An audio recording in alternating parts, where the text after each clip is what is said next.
출애굽기 3장 1절부터 12절 말씀입니다.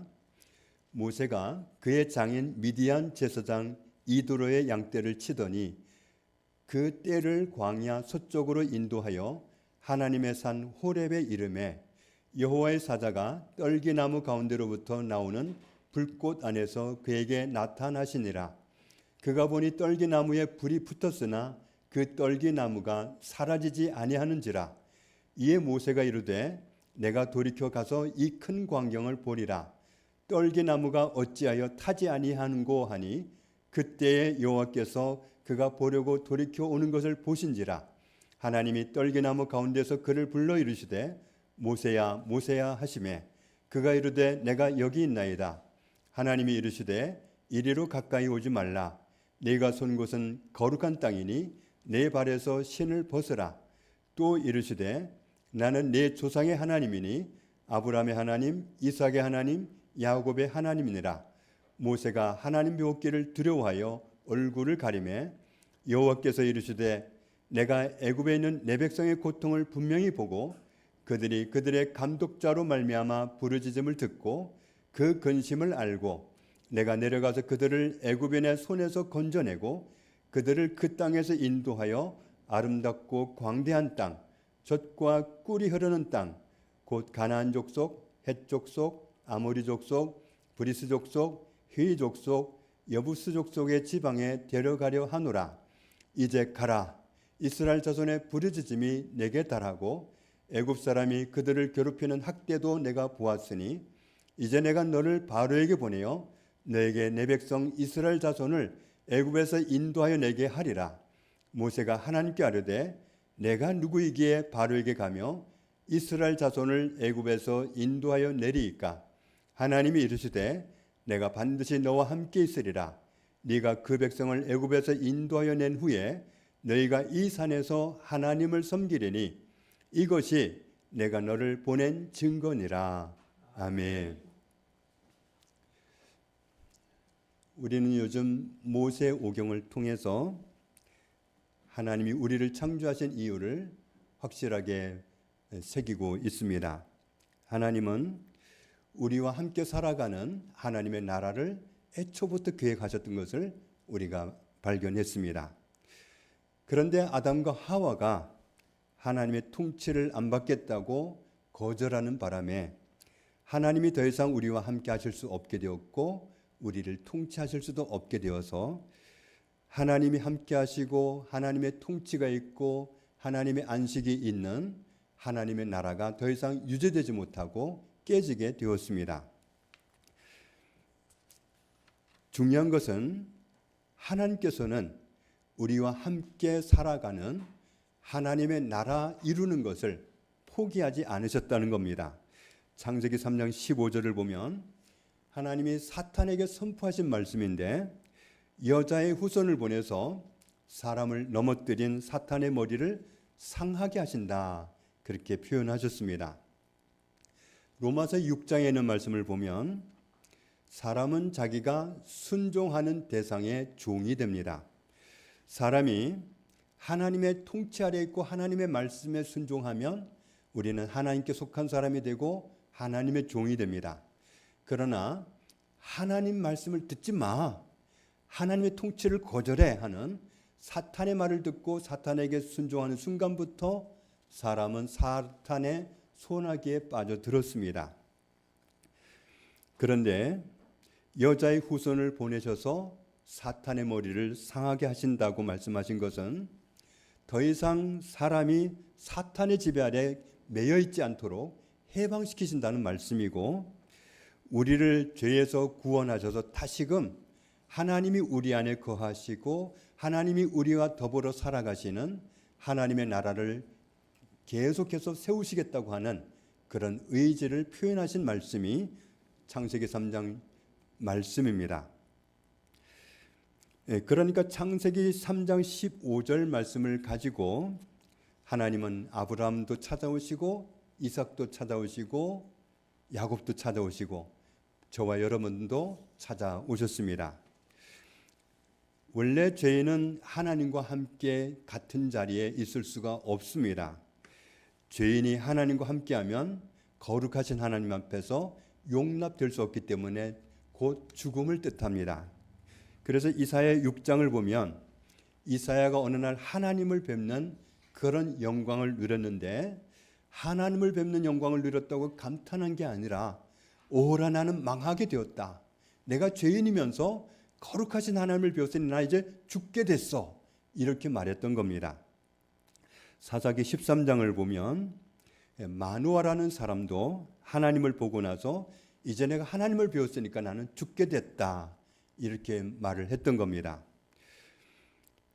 하나님이 오셨을 때 당황하는 사람을 향해서 하나님은 창세기 3장 15절에 언약을 말씀하시는 거죠. 내가 여자의 후손을 보내서 너의 죄를 없애기로 했다. 그러니 너는 나와 함께 살자. 하나님은 이렇게 말씀하셨을 것 같습니다. 하나님이 여자의 후손을 보내서 사람들을 죄에서 해방시키시고 하나님을 모시고 살 수 있는 의인을 만들어 주심으로 하나님의 나라를 다시 세우신다는 언약이 반드시 성취되리라고 하는 사실을 우리는 어디에서 알 수 있느냐 하면, 하나님이 아브라함과도 언약하시고 이삭과도 언약하시고 야곱과도 언약을 하셨는데 그들과 언약하신 그 언약을 지켜내시던가 그 언약을 지키지 못하셨던가, 이것을 보면 알 수 있습니다. 하나님이 우리와 함께 사는 하나님의 나라를 다시 세우시고 우리가 하나님과 함께 살려고 하면 먼저 해결돼야 할 문제가 뭐냐면, 우리가 죄인이어서는 안 됩니다. 우리가 의인으로 바뀌어야 되는데, 그런데 우리 스스로는 의인이 될 방법이 없습니다. 그럴 능력이 없습니다. 그래서 이사야 64장에 무릇 우리는 다 부정한 자 같아서 우리의 의인은 다 더러운 옷 같으며 우리는 다 잎사귀같이 시들므로 우리의 죄악이 바람같이 우리를 몰아가나이다. 우리의 죄는 정말 너무도 추해서 우리는 때로 의롭다고 소리를 질러가면서 우겨대지만 우리의 의는 하나님 앞에 갖다 놓으면 더러운 옷과 같다. 하나님 앞에 우리는 의인이 될 수가 없습니다. 예레미야 2장에도 주 여호와의 말씀이니라 네가 잿물로 스스로 씻으며 네가 많은 비누를 쓸지라도 내 죄악이 내 앞에 그대로 있으리니, 우리의 죄는 우리 스스로는 해결을 할 수가 없습니다.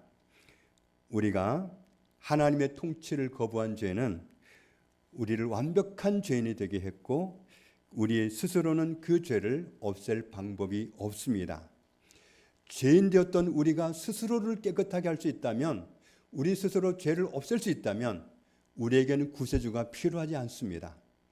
우리에게 하나님이 구세주를 보내서 우리를 구원해 주셔야 되는 이유는 우리 스스로가 죄를 해결할 수 없기 때문입니다. 물에 빠진 사람이 스스로 나올 수 있다면 구조자가 필요하지 않습니다.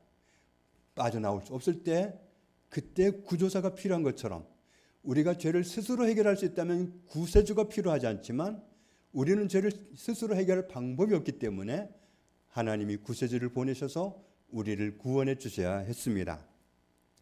창세기 3장 15절은 사탄에게 선포하신 말씀인데, 이 말씀은 사탄에게 심판을 선고하는 말씀이고 또 옆에서 보는 우리에게는 여자의 후손을 보내서 구원하신다는, 구세주를 보내서 구원하신다는 그 약속입니다. 하나님이 과연 창세기 3장 15절의 말씀대로 여자의 후손을 보내서 사람들의 죄를 없애주시고 하나님을 모시고 살 수 있는 의인을 만들어 주심으로 하나님과 우리가 함께 살아가는 하나님의 나라를 세우시겠다는 것을 알려면 방금 말씀드린 것처럼 하나님의 언약을 받아들였던 아브라함, 이삭, 야곱에게서 그 언약들이 성취되었는지 그것을 보면 알 수 있습니다. 아브라함에게 큰 민족을 이루게 하겠다 하셨고 너의 이름을 창대한 이름 되게 하겠다. 너의 이름이 모든 사람을 복을 끼치는 복의 근원이 되게 하겠다. 너와 너희 자손에게 대대로 땅을 주겠다, 이 약속을 하셨습니다. 하나님은 아브라함에게 하늘의 별처럼 많은, 바닷가의 모래알처럼 많은 그런 어마어마한 민족을 이루겠다고 약속을 주셨는데, 하나님의 약속은 10년을 기다려도 성취되지 않았습니다. 그래서 10년을 기다린 끝에 사라의 아이디어로 내가 내 종을 첩으로 줄 테니까 하갈을 통해서 아들을 낳아봐라, 이렇게 제안을 했죠. 그래서 낳은 아들이 이스마엘입니다. 사람이 하나님과 의논하지 않고 일을 만들 수 있습니다. 그런데 그 결과는 아주 복잡해집니다. 창세기 16장 말씀을 보면 정말 하나님의 예언의 말씀이 얼마나 지금까지도 정확하게 성취되고 있는지 알 수 있습니다. 같이 읽겠습니다. 그가 사람 중에 들나귀같이 되리니 그의 손이 모든 사람을 치겠고 모든 사람의 손이 그를 칠지며 그가 모든 형제와 대항해서 살리라 하니라.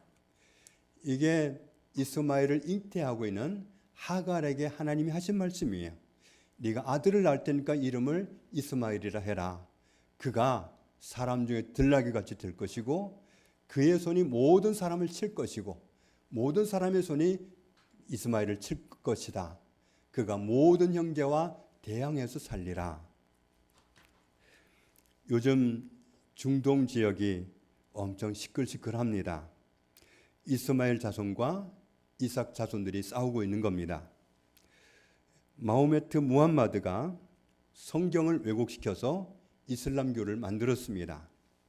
이 사람들은 아브라함이 이삭을 모리아산에서 제물로 바치려고 했다, 그렇게 보지 않고 아브라함이 이스마엘을 제물로 바치려고 했다, 이스마엘을 첫째 순서에 놓고 이스마엘의 후손으로 자처하면서 사는 사람들이 이 사람들입니다. 성경의 예언대로 정말 이 말씀대로 지금 돌아가고 있는 것을 볼 수 있습니다.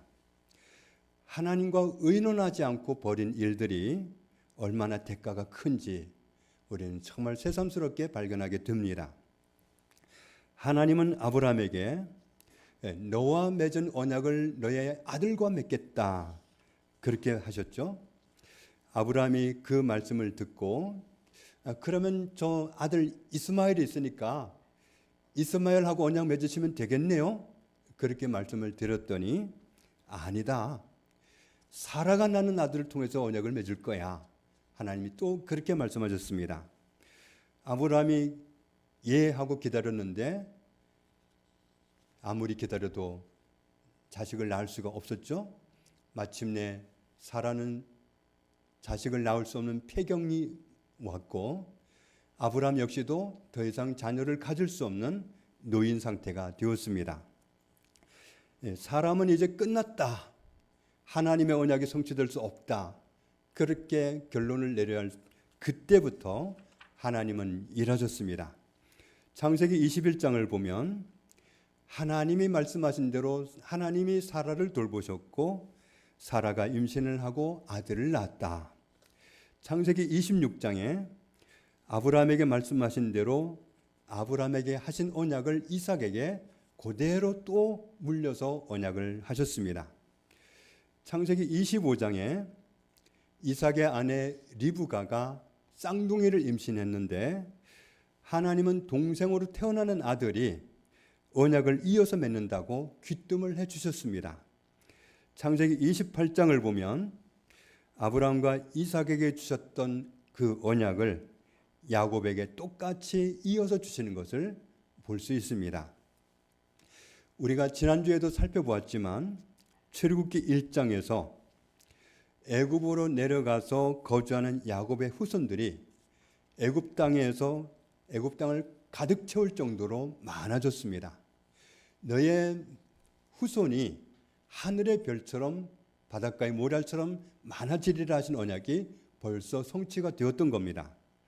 9절 말씀을 보면 요셉을 알지 못하는 세 왕이 이스라엘 백성들을 두려워했습니다. 날마다 많아지는 그 모습을 보고 앞으로 이러다가 저 사람들이 우리보다 더 많아지면 이제 우리가 화를 당할 수 있다. 이런 두려움 때문에 이스라엘 백성들을 괴롭히는 정책을 계획했던 겁니다.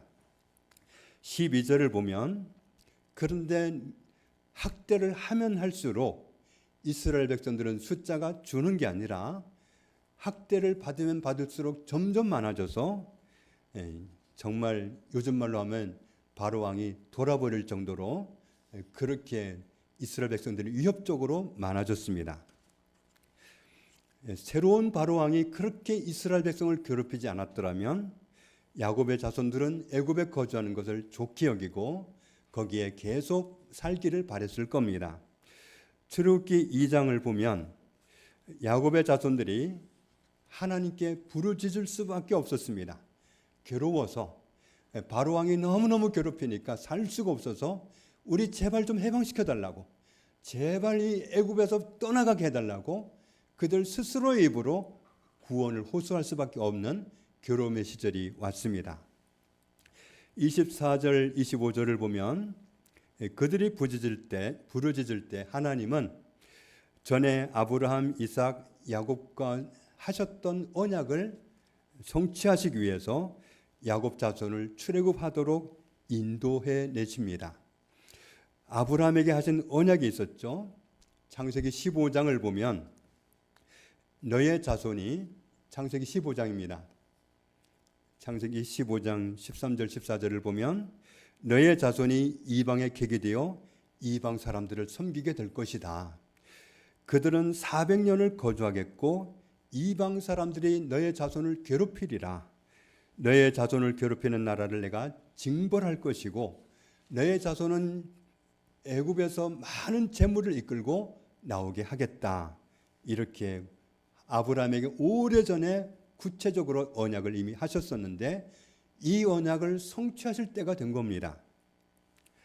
이 언약을 성취하시기 위해서 한때는 애굽 왕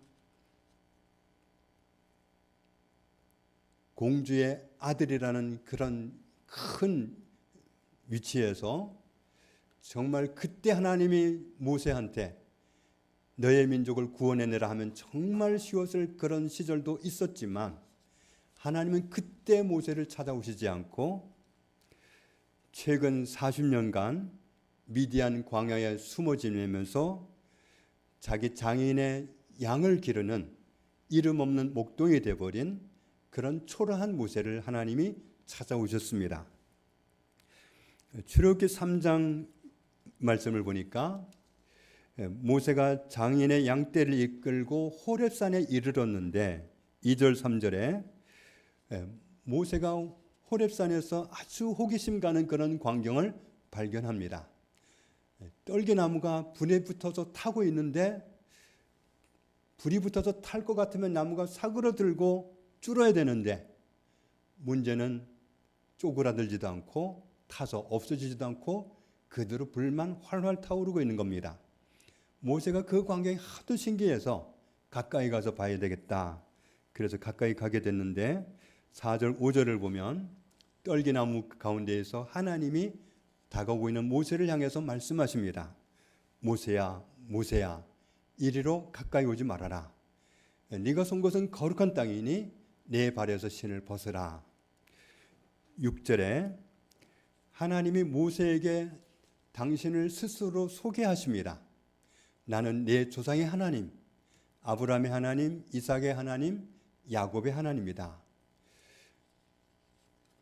7절 8절을 보면 여호와께서 이르시되 내가 애굽에 있는 내 백성의 고통을 분명히 보고 그들이 그들의 감독자로 말미암아 부르짖음을 듣고 그 근심도 알고 내가 내려가서 그들을 애굽인의 손에서 건져내고 그들을 애굽 땅에서 인도하여 아름답고 광대한 땅, 젖과 꿀이 흐르는 땅, 가나안 족속, 헷 족속, 아모리 족속, 브리스 족속, 히 족속, 여부스 족속 이 사람들이 사는 땅으로 데려가려 하노라. 여기서 아모리 족속이 들어가 있는데 아모리 족속 보면서 생각나는 거 있으신가요? 창세기 15장을 다시 보면 아브라함에게 오래전에 하셨던 말씀이 4대 만에 돌아오는 이유가 그때 아모리 사람들의 죄악이 너무 넘쳐나서 더 이상 하나님이 두고 보실 수 없어서 그들을 심판하는 차원에서 너희를 그 땅으로 돌아오게 한다. 이렇게 말씀하셨잖아요. 4대 만에 돌아올 때는 아브라함 자손에게는 해방의 의미가 있지만 또 다른 의미는 그 땅에 살고 있는 아모리 사람들의 죄악이 너무도 관영해서 그들을 심판하는 차원에서 몰아내기도 하고 멸망시키는 그런 의미도 있었던 겁니다. 출애굽기 3장 9절부터 10절을 보면 모세에게 하나님의 심부름을 가라고 하십니다. 모세를 바로왕한테 보낼 테니까 애굽 사람들한테 매어서 고통받고 있는 너희의 백성을 인도해내는 일을 해라라고 말씀하십니다.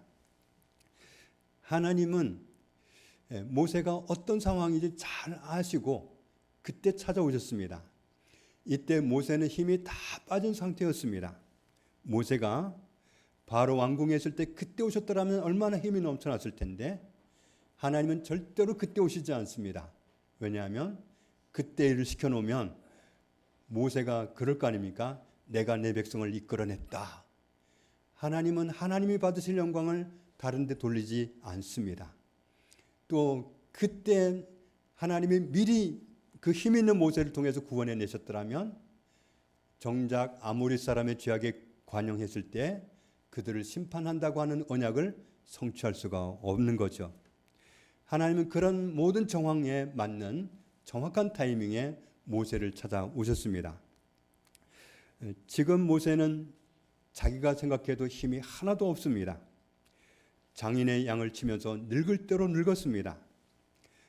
중동에서는 풀이 귀하기 때문에 양을 기르려면 집에서 기르지 못합니다.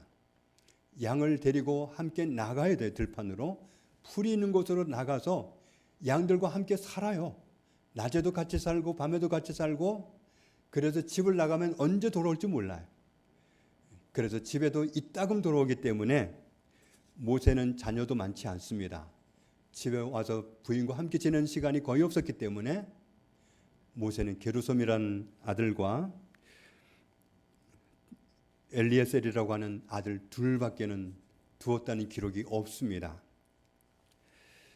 그런 힘없는 모세에게 바로왕을 만나려고 하시니 바로가 자기 같은 사람을 거들떠나 볼 수 있는 그런 상황이 아니잖아요.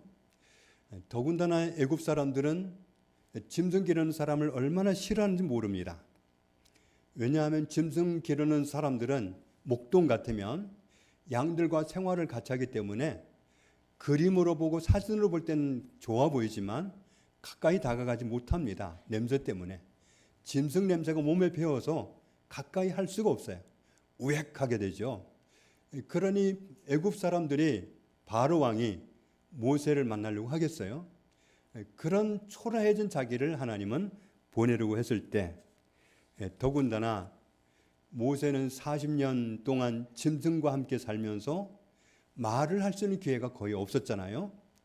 짐승들과 무슨 진지한 대화를 하겠어요? 주거니 받거니 대화가 안 되지 않습니까?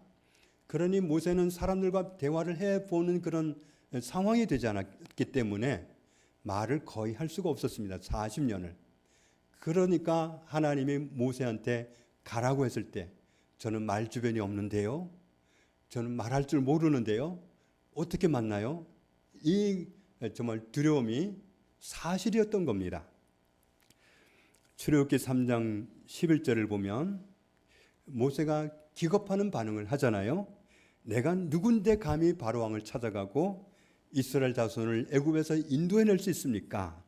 12절 같이 읽습니다. 하나님이 이르시되 내가 반드시 너와 함께 있으리라. 네가 그 백성을 애굽에서 인도하여 낸 후에 너희가 이 산에서 하나님을 섬기리니 이것이 내가 너를 보낸 증거니라. 하나님이 모세를 바로 왕에게 보내시고 이스라엘 자손에게 보내시지만 그들을 애굽에서 인도해내는 것은 모세가 절대로 아닙니다. 이 말씀의 의미를 잘 살펴보면 모세가 이스라엘 백성을 인도내야 되는 거면 인도에 낼 수도 있고 못할 수도 있는 거예요. 그러면 이 말씀을 하시면 안 됩니다. 하나님이 이끌어내시기 때문에 결과를 말씀하시는 거죠. 8절에서도 그랬잖아요. 하나님이 8절 보면 내가 내려가서 그들을 애굽인의 손에서 건져내겠다. 하나님이 하신다는 겁니다. 하나님이 건져낸다. 또 12절에서 다시 보면 이스라엘 자손이 애굽에서 해방되는 일에 대해서 될 수도 있고 안 될 수도 있다면 이렇게 말씀하시면 안 되지만 그들이 반드시 해방을 맞이할 거기 때문에 확정지은 그런 표현으로 말씀하시기를 모세는 어떻게 나 같은 사람 보러 가라고 하십니까? 이렇게 했지만 하나님은 말씀하시기를 내가 너를 보냈다는 증거는 결과로 나타난다. 네가 이스라엘 백성을 이끌고 이 산으로 돌아와서 나를 섬기게 될 텐데 그게 내가 너를 보낸 증거다. 내가 구원해내서 이곳으로 오게 할 테니 그래서 내가 너를 보낸 증거가 다시 돌아와서 나를 섬기는 그때 네가 알게 될 거다. 이렇게 말씀하신 겁니다. 모세오경에 하나님이 아브라함을 구원하시고 이삭을 구원하시고 야곱을 구원하시고 그들의 가문을 통해서 하나님을 섬기는 나라를 세워가시는 모습을 보여주고 있습니다. 하나님은 그 믿음의 계보를 통해서 약속하신 대로 여자의 후손 메시아를 보내셨던 겁니다. 요한복음 20장에 예수님은 하나님의 아들이신데 여자의 후손으로 오셨습니다. 로마서 5장에 우리가 여전히 죄인됨을 면할 수 없는 그런 상태였을 때 그리스도께서 오셔서 경건하기는커녕 죄투성이인 우리를 위해서 죽으시는 엄청난 사건이 있었습니다. 8절 같이 읽습니다. 우리가 아직 죄인 되었을 때에 그리스도께서 우리를 위하여 죽으심으로 하나님께서 우리에 대한 자기의 사랑을 확증하셨느니라. 죄인이었던 우리를 의인 만들어서 하나님 모시고 살아가는 하나님의 나라를 만드시기 위해서 예수 그리스도께서 우리를 위해 죽으셨습니다. 이것은 하나님께서 우리를 얼마나 사랑하신지를 증명하는 그런 사건입니다. 9절 말씀 같이 읽겠습니다. 그러면 이제 우리가 그의 피로 말미암아 의롭다 하심을 받았으니 더욱 그로 말미암아 진노하심에서 구원을 받을 것이니. 예수님이 죄인이 받는 신문, 죄인이 받는 형벌을 받으셨는데 채찍에 맞아서 온몸이 찢겨 나가면서 온몸으로 피를 쏟으셨고 십자가에 못 박히시고 창에 찔리시고 하는 모든 과정을 통해서 예수님은 피를 쏟고 죽으셨습니다. 여기서 말씀하시는 피로 말미암아 우리가 의롭게 됐다는 이 표현, 여기에서 피는 조금 흘린 피가 아니라 죽음을 표현하는 말씀이 피로 표현된 말씀입니다. 예수님이 죽으시면서 흘린 피가 우리를 죄인을 의인 만드는 그런 은혜를 입게 하셨습니다. 그래서 에베소서 1장에도 에베소서 1장 7절 같이 읽습니다. 우리는 그리스도 안에서 그의 은혜의 풍성함을 따라 그의 피로 말미암아 속량 곧 죄 사함을 받았느니라. 예수님이 피 흘리고 죽으신 것은 우리의 죄값을 몸으로 지불하시기 위해서였습니다. 예수님이 우리의 죄값을 지불하셨을 때 죄인이 되었던 우리는 그 순간에 의인이 되었습니다. 그래서 이제 우리는 하나님을 모시고 살아가는 하나님의 나라가 되게 해 주신 겁니다. 요한복음 3장 16절에 하나님이 우리에게 왜 이런 은혜를 주셨느냐? 우리를 이만큼 사랑하시기 때문이라고 말씀합니다. 하나님을 모시고 살아본 사람들은 다 그렇게 고백합니다. 하나님이 나를 얼마나 사랑하시는지, 하나님이 나만 사랑하는 줄 알았다고 고백합니다. 요한일서 4장을 보면 사도 요한은 예수님과 아주 가까이서 친밀하게 지냈던 사도로서 그렇게 고백을 합니다. 하나님은 사랑이시다. 내가 예수님과 함께 살아보니 하나님은 사랑이시다. 다른 표현을 할 수가 없다. 그렇게 고백을 했습니다. 왜 우리에게 다른 사람을 미워하지 말라고 하시고, 왜 우리한테 함부로 하는 사람을 복수하지 말라고 하실까요? 다 사랑하시기 때문입니다. 하나님은 모든 사람을 사랑하시기 때문에 모든 사람에게 하나님을 모시고 하나님의 나라를 이루고 살게 하기를 바라셔서 그렇게 하시는 겁니다. 하나님이 정말 나도 사랑하시는지 알고 싶으면 성령을 받으면 알게 됩니다. 요한복음 7장에 인생을 만족하게 살고 싶으면, 내 삶의 목마름을 해결하고 싶으면 내게 와서 내가 주는 생수를 마셔라. 그러면 그 배에서부터 솟구치는 생수로 풍족하고 만족한 삶을 살게 된다. 그렇게 말씀하셨는데, 이게 무슨 말씀인가 봤더니 39절을 보면, 이는 그를 믿는 자들이 받을 성령을 가리켜 말씀하신 것이라. 성령님이 오시면, 성령을 받으면 그러면 알게 됩니다. 그러면 하나님이 정말 나를 사랑하신다는 사실을 알 수밖에 없습니다. 고린도전서 2장을 보면, 고린도전서 2장입니다. 기록된 바 하나님이 자기를 사랑하는 자들을 위하여 예비하신 모든 것은 눈으로 보지 못하고 귀로 듣지 못하고 사람의 마음으로 생각하지도 못하였다 함과 같으니라.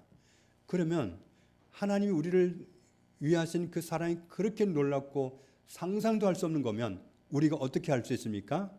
이어지는 말씀을 보면, 오직 하나님이 성령으로 이것을 우리에게 보이셨으니, 성령은 모든 것 곧 하나님의 깊은 것까지도 통달하시느니라. 성령님은 하나님의 깊은 속에 있는 것까지도 다 알기 때문에 그것을 우리에게 오시면 알게 해주신단 말이죠. 성령님이. 그러면 알게 되는 겁니다. 사람의 일을 사람의 속에 있는 영 외에 누가 알리요? 이와 같이 하나님의 일도 하나님의 영 외에는 아무도 알지 못하느니라. 12절 봅니다. 같이 읽습니다. 우리가 세상의 영을 받지 아니하고 오직 하나님으로부터 온 영을 받았으니 이는 우리로 하여금 하나님께서 우리에게 은혜로 주신 것들을 알게 하려 하심이라. 하나님이 우리에게 얼마나 큰 은혜를 주셨는지, 하나님이 나를 얼마나 사랑하시는지, 하나님이 나 같은 존재도 사랑한다는 사실을 알게 해주시려고 성령을 주십니다. 그렇기 때문에 성령을 받으면 알 수 있습니다.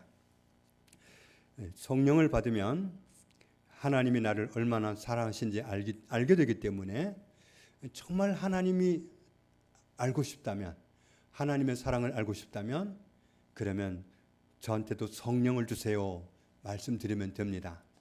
성령님이 오시면 다 알게 해주시기 때문에, 오늘 우리는 출애굽기 3장 말씀을 봤는데, 출애굽기 3장 12절 말씀을 보면, 이것이 내가 너를 보낸 증거니라.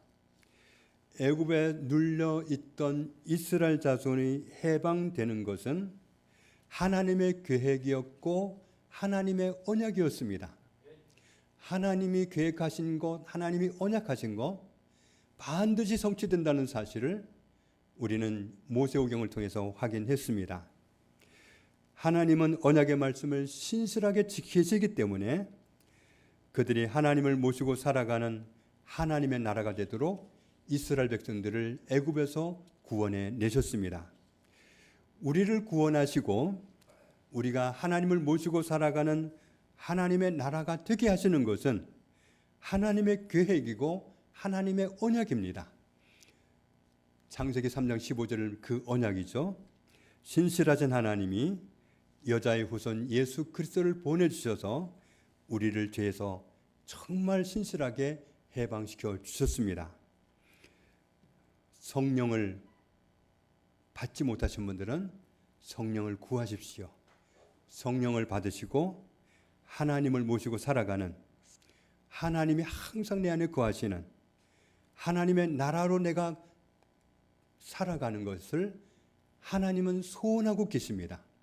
우리 모두가 정말 하나님을 항상 모시고 살아가는 하나님의 나라가 되게 하신 하나님의 언약, 하나님의 계획이 이미 성취되었기 때문에 저와 여러분이 날마다 하나님을 모신 감격을 가지고 살아가는 그 은혜를 누리게 되기를 주님의 이름으로 축복합니다. 아멘. 아버지 감사합니다. 창세기 3장 15절의 언약을, 여자의 후손을 보내서 우리 죄를 도말하시고 사탄의 머리를 상하게 하시고 우리를 구원하신다는 언약을 신실하게 성취하신 하나님 감사합니다. 우리는 예수 그리스도의 피로 죄사함을 받고 의인이 되었습니다.